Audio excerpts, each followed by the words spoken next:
What's on your mind? Anybody have any good stories or tuba tales this week?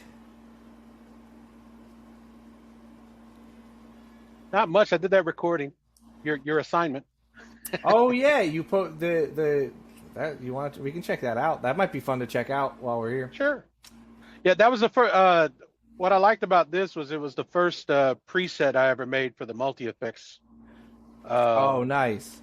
yeah, so I let it trail off. I mean, the tune fades out, so I kept going just so you could hear what the effect sounded like, and it's not too bad. It's Moog like, Yeah. Moogish. Yeah, Alan's been getting in with his what is it? It's the Line 6 HX HX Stomp. Stomp. Yeah. Yeah. All sorts of good pedal presets. Moog like. Isn't that like a race in Lord of the Rings? The Moog lights. That's funny. They Um, they've got one ring to rule just a little bit.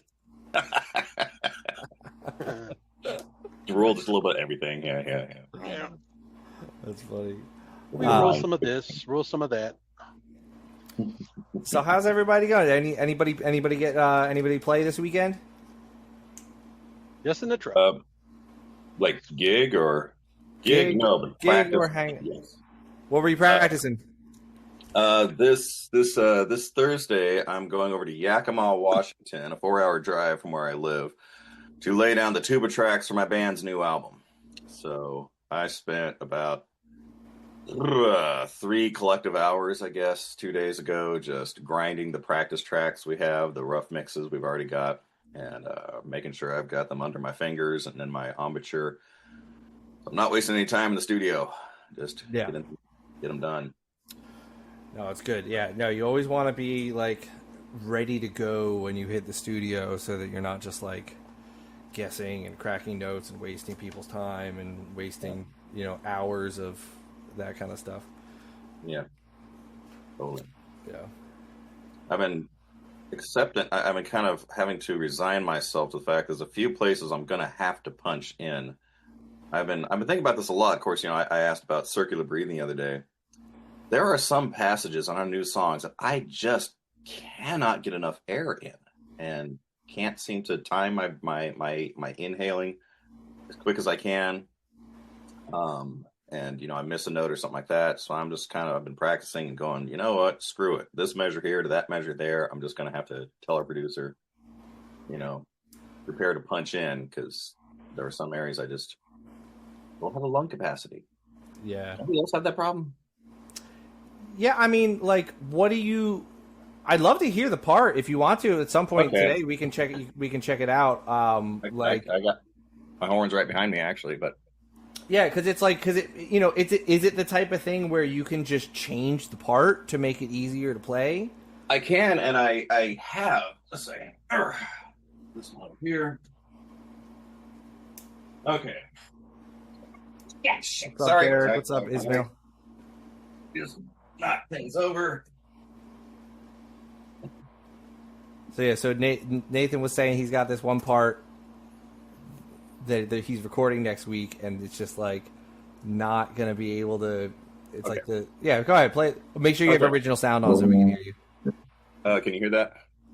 I don't. Does it say No, original sound? I heard it. All right. I heard it.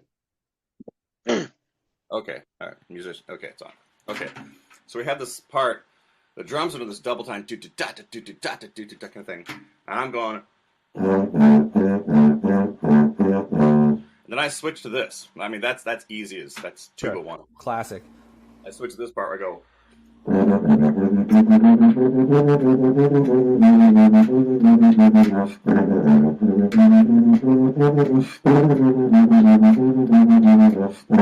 then I go back to that. That little 16th note run, I managed to do it there with one breath. Mm-hmm. But it happens near the end of the song, and try as I might, every single time I get to it, I just can't find the right place to breathe and keep the tempo going. Live, I've switched to like.